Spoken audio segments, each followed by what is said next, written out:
Hello, I am Øberg, the director of the Transnational Foundation for Peace and Future Research in Sweden.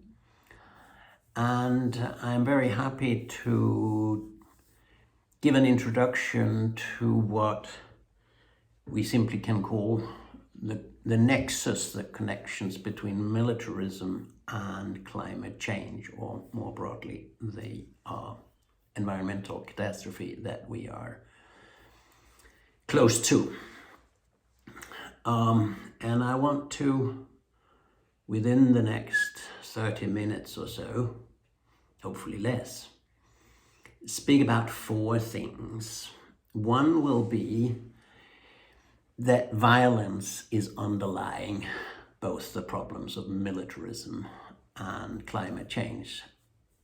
Secondly, I will point almost in catchword terms to the different connections between the environmental problems and the military warfare, militarist thinking.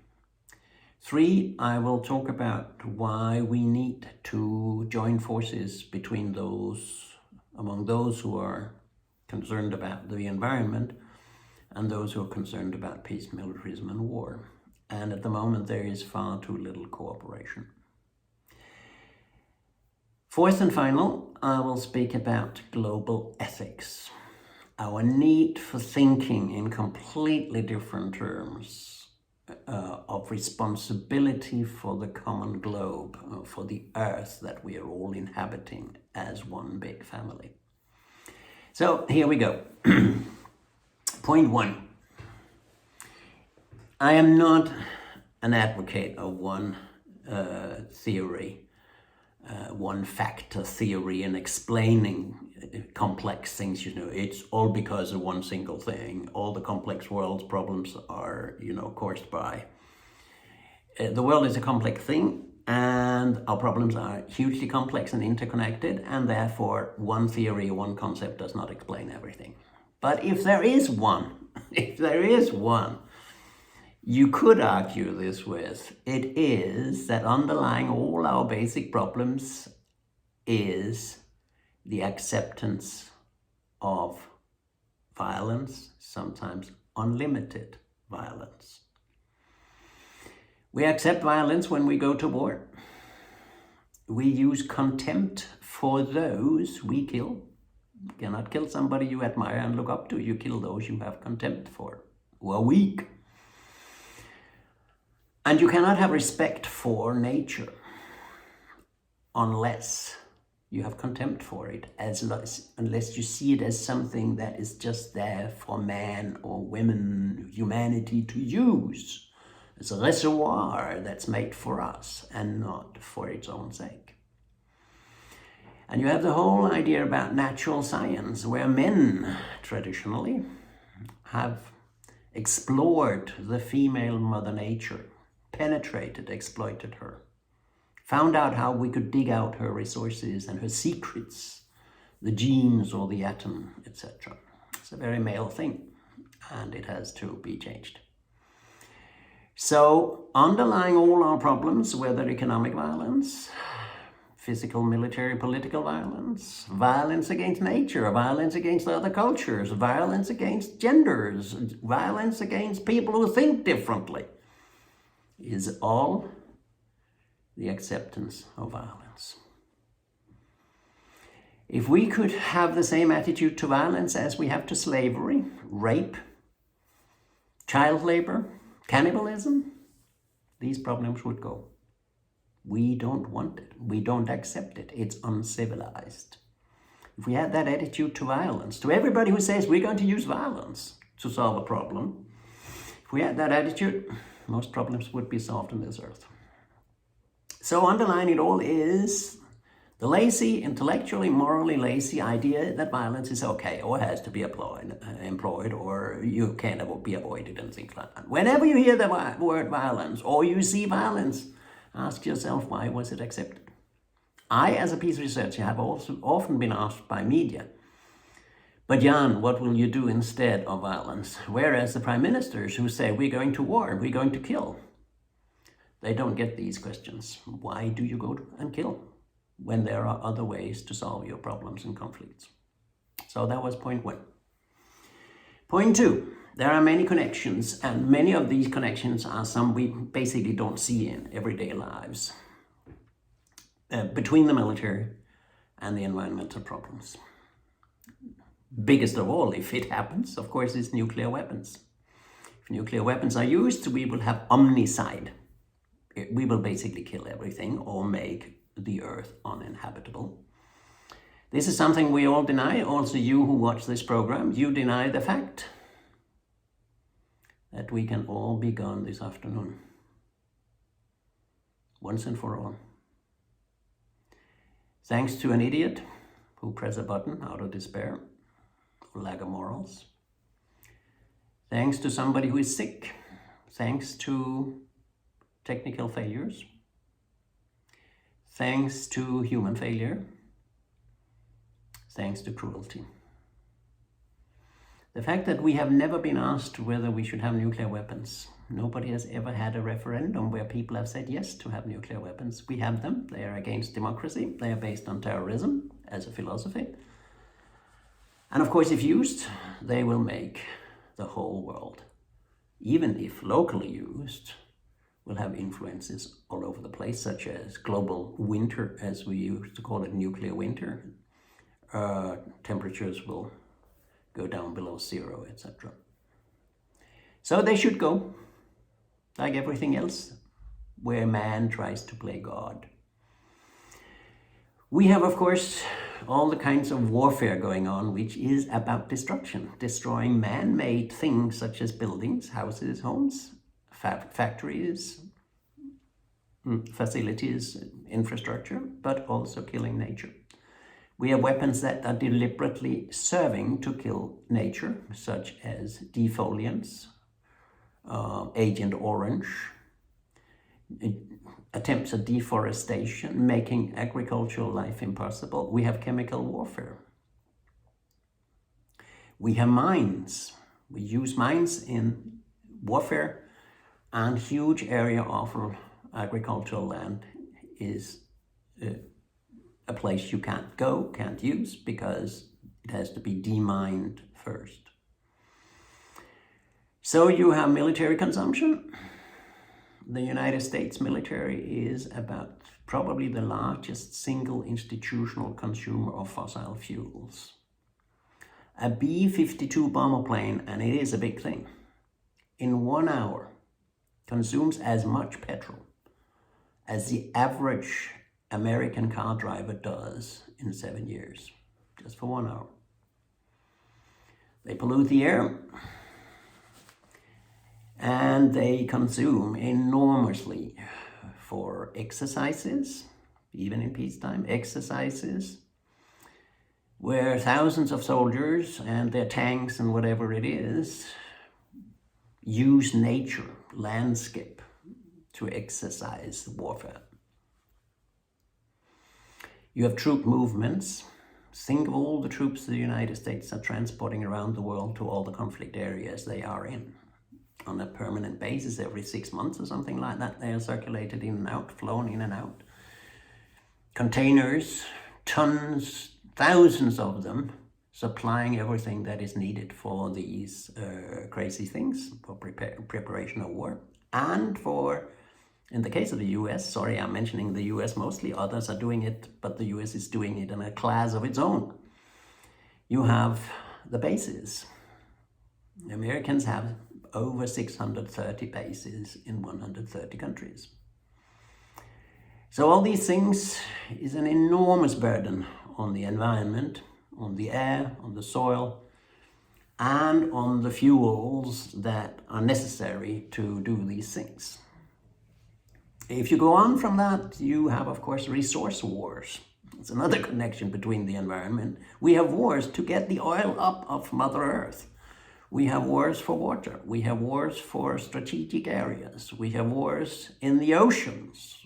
We have, not wars in terms of fighting each other, but we have, for instance, huge submarines who moves around deep down, enormous things, tons upon tons who are listening to each other, following each other, from the Arctic to the South Pole. We're not aware of it because we live on land, but the world's oceans are totally militarized, and so is space, with satellites, listening devices, and all these things. So you have the clear connection. How much do you think that these things can go on year after year, decade after decade in the oceans without having an environmental impact? Again, it's not noticed. It's not on the front page of our newspapers or online magazines. It's something hardly talked about. And it's a huge burden on the global environment, on the global milieu. So you have, of course, also the resource consumption. The world's military costs, listen carefully, $2,000 billion a year. That's if you add up the defense budgets of the world's 193 countries, of which only a few have no military. $2,000 billion. Imagine we had a disarmed world and no ministers of defense or warfare. We would every year have $2,000 billion available for solving the environmental problem, new technologies, research, for solving the poverty problem, the inequality of incomes, and repair the environment where it is, create good schoolings, wonderful health systems. Much of this could be done for the 1 year's military consumption. So the military steals, if you look at it that way, steals resources from urgently needed funds for solving the real problems of humanity. So all this are examples of connections between the environment and the military, and I'll add one more thing. The more, of course, it goes both ways. The military is influencing the environment. Environmental problems are influencing the military. And the military is influenced in the sense that if you have areas in which people have to run away, become environmental refugees, they will come to borders and they will not be allowed in, or they'll be seen as hostile or a burden, and therefore you will have more and more fortified borders. You will have police and military control on borders where we can predict there will be environmental refugees in the future. That creates conflicts, and it leads to the military saying, hey, we can be a green military that can help solve these environmental problems, while they forget to tell the world, and media are not interested in it, politicians don't talk about it, and researchers do very little on it, that the military is one of the largest environmental problems we have. So I think I've illustrated this second point, the connections between the two. Let me move quickly to number 3. And the 3.3 will be why we need desperately to have synergy between the environmentally concerned people and those who are concerned with the politics of violence, militarism, military armament, arms production, and all that. Yeah, I forgot to say under point 2, of course, arms production. What do you think it costs to produce hugely sophisticated weapons? And researchers who go in to do that rather than saving or research on how to save humanity's future. But let me turn back to the question of the necessity of building bridges. The first thing that strikes us is that the two types of political movements or clusters of concern, military, peace, that type of stuff, and on the other side, the environmental advocacy groups have very little interaction. It's mind-boggling to me. Peace movements must argue for peace with nature, not only with other countries and other cultures, to combat the violence I talked about under point 1. And the environmental movement must recognize that the military is one of the largest forces it is up against, or one of the largest causes of the global environmental climate change crisis. And I'm kind of unable to understand why these things are almost kept silent. Now, I have the greatest respect for Greta Thunberg and what she has been able to do and the way she's done it and her knowledge. I've written to her now 2 times and tried to point out that what you do is fabulous, but would you please also include the military and not just the big corporations or the high-income groups who pollute most and emit most CO2, which she did recently in a post on Instagram, which I wrote about, which you can see on my personal blog. And I don't think that she will answer me.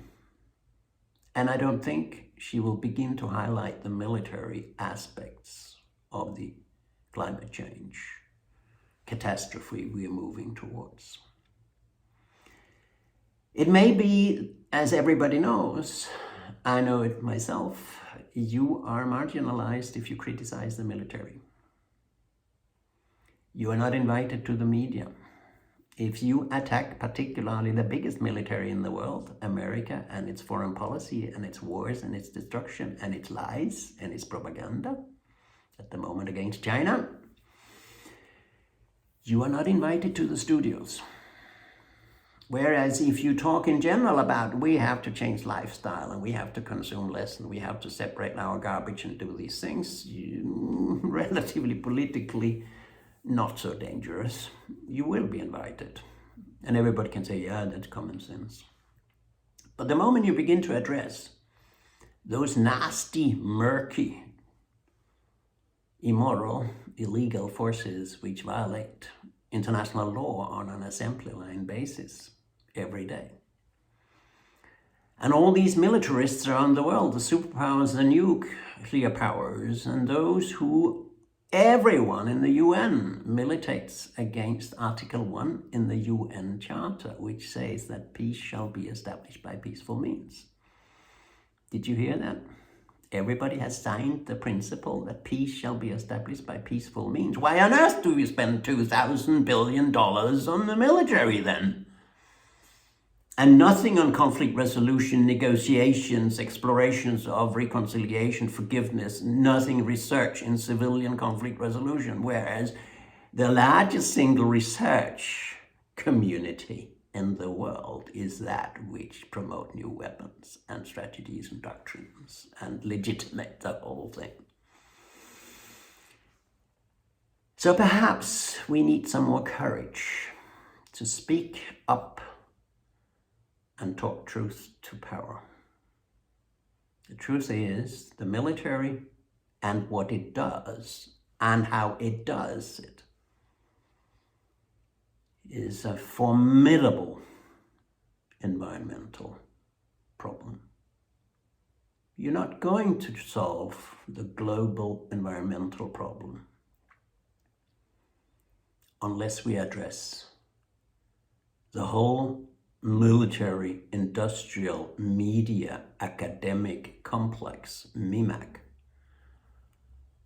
Create disarmament and transarmament that is going over to a new way of securing states and the world, which will be much more balanced at a much lower military level and a much more civilian tool in the toolbox. Common security, human security, non-military security. Talk about your problems before they become a problem where you start your tanks and your F-35 fighter planes or think of pressing the nuclear button. The other thing is, I would ask Greta Thunberg and everybody else, a little provocatively, what's the use of everything you do in the environmental field if we are gone this afternoon? If huge war breaks out between the United States and China, which is not entirely unlikely, why do you work with the relatively slow problem called climate change, when the destruction of the earth could take place, is taking place already because of the military, and could end up, I'm not saying anybody wants it, but could end up in a technical failure that releases a nuclear weapon or several nuclear weapons? And why don't you as environmentalists address the fact that there are now doctrines that says that nuclear weapons can be used not even and only if there is a nuclear attack on you, but also if there's a conventional attack on you? That is what we call the conventionalization, making nuclear weapons more look like conventional weapons. All these things should be of utmost interest to environmentalists, and I myself, as predominantly a peace researcher, has always been interested in the environment as one aspect of the violence we must combat and reduce. And this is the whole point of point 4. Point 4 is global ethics, and what I'm going to tell you there is something I published exactly 30 years ago. The need for us to have a different attitude to nature. By the way, my first book that I ever wrote in 1974 was called Energy for a Better Society, and it was a plaidoyer and advocacy against nuclear power and for all the alternative energy sources such as, sun and wind and water and all that. I have, as a peace researcher, predominantly focusing on warfare and conflict resolution and all these things, as some of you know, I've always had the environment as one fundamentally important dimension of the violent thinking in our culture that we have to address. So now to my fourth and last and final point, global ethics. What we need to talk about now is scrap everything that is a neighborhood ethics. The 10 Commandments, you can forget about them.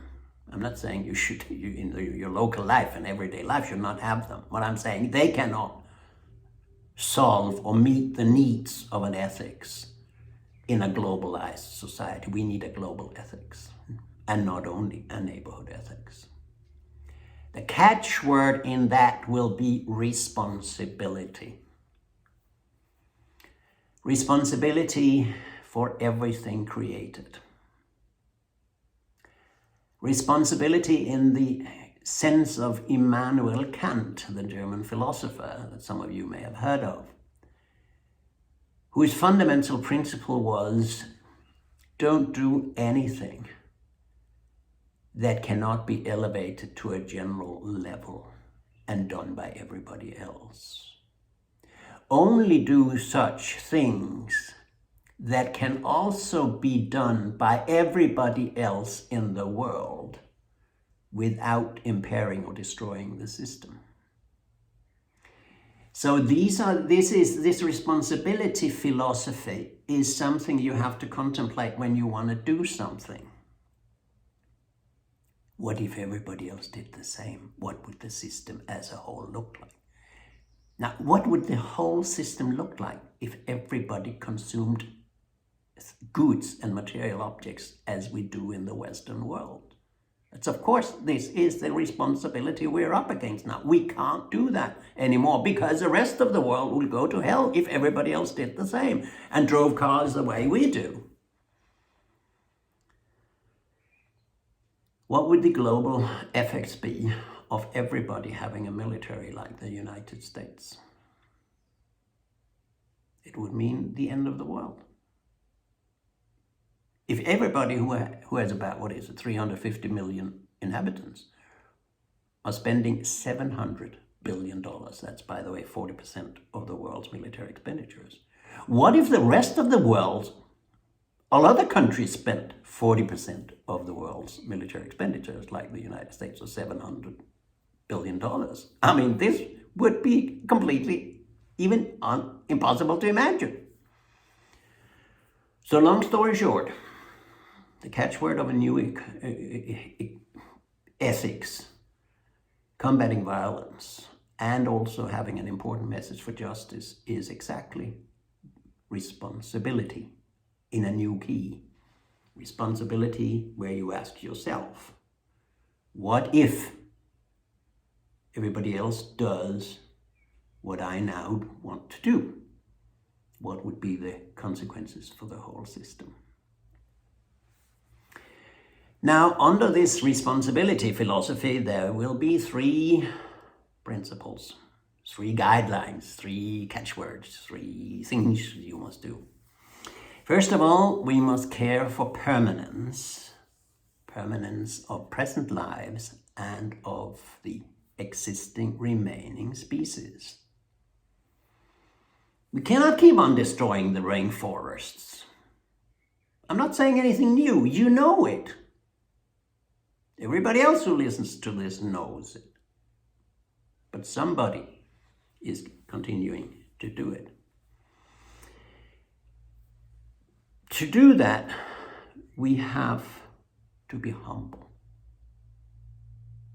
The first principle of a responsibility global ethics is humility. Be humble. Don't put man over nature. Find a partnership. Work both ways. Be respectful of nature, of the environment. Being humble in front of everything that is created is absolutely essential. And that's why you will, in parentheses, understand that politics as we do it today is irrelevant. Because nobody talks about human beings and societies being humble or in partnership with nature. We just talk about how we can do more economic growth. That's at least what our politicians do, no matter what the people think. Because they have to deliver, economic growth, more consumerism, more better things, higher wages, and all these things that are totally impossible in the long run on a finite earth. The second principle is care for biodiversity. See to it that no more species disappear. See to it that what is preserved. And that is exactly the word. Abstain from doing certain things. Learn to appreciate the species that there are, even the smallest little things. And preserve it because, if for no other good reason, we humans need it. We cannot deplete, exhaust, ravage, and rape Mother Nature and then expect her to be able to carry our lives in the future. It's not possible. It's impossible. And the final thing is, and that's probably the most difficult, it is care for the yet unborn. Care for those who are not present, but will be present in the future. Your children, your children's children's children's children. And here we have something which is very difficult, because here I am suggesting that to be responsible, we need to accept non-reciprocal duties. That means I cannot meaningfully say, what has the future generations ever done for me? I have to ask, what can I do for future generations without getting anything back from them, because they're not born yet and they will be born after I'm gone. Whereas the whole Western world, everything we think of is reciprocity. You do something for me, I do something for you. Contracts, for instance, money, payment, all these kinds of things. We have to learn to do something because it's good for those who come after us. And that's why I think we should reduce the talk about human rights and begin to talk much more about human duties. Duties to each other, to other cultures, to other people, etc., globally, and to nature. Gandhi is very clear in a very short, wonderfully poetic formulation: there can be no rights without duties. You have no right to ask for rights if you do not see that you have a duty to respect the rights of Mother Earth and the rights of other people. Now, the terrible thing is that we have a Declaration of Human Rights, UN document, and everybody says it's part of, and it is, of international law. We don't have a charter of human duties that are accepted. We have privately made charters which are excellent, such as the Earth Charter, but we do not have a charter that is recognized by all countries about human duties, society's duties, government's duties, vis-a-vis those who cannot claim them in a democratic process. I mean, there's nobody who represents nature. Nature cannot get a vote and say you should go this way in your government. We have to therefore imagine, or a better word will be empathize with the yet unborn and love those who don't exist. These are things that I believe are important to talk about. And as frustrated and perhaps angry we are over seeing environmental decay, an ongoing lack of really substantial reform policies and changes, I'm also appalled by the fact that virtually no public discussions exist about global ethics. How should we think? How can we become ethical, responsible global citizens? Because we cannot solve problems by just having, governments do what we want them to do or something like that. We have to do things ourselves too and be the good models for the governments who obviously are unable to solve these problems, as are corporations and finance institutions and international organizations. So I hope the discussion after this little lecture here will be also taking into account this question: what is my moral responsibility vis-a-vis nature and other peoples and countries and cultures? So these were my four points. I thank you very much for your attention. I hope that we can have a good discussion after this on any of the 4 points I've mentioned. Thank you so much. Have a good day and a good discussion.